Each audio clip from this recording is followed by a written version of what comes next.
Kwa hiyo ashahidu alawwal hapa aliposema at-talaqu huwa izalatu qaidi nikah, ni kuondosha kifungo cha ndoa.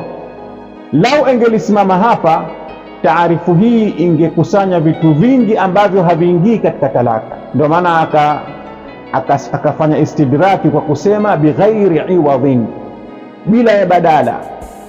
Kwa nini? Kwa sababu kuna kitu chaitwa khul'u katika Uislamu. Khul'u ni pale mwanamke anapokuwa haridhiki na maisha ya ndoa. Uislamu umempa nafasi mwanamke yule kujikomboa kwa kumlipa mume kiasi anachokitaka cha mali.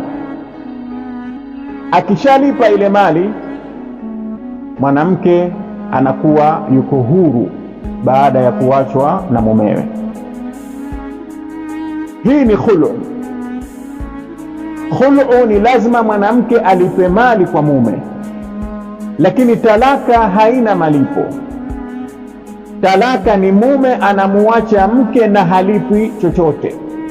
Ndio maana akafanya istidraki kwa kusema huwa izalatu qaidi nikahi bighairi iwadhin, kwa sababu lau engelinyamaza kwa kusema huwa izalatu qaidi nikah, ni kuondosha kifungo cha ndoa.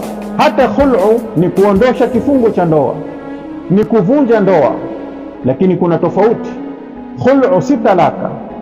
Khul'u ina malipo, talaka haina malipo.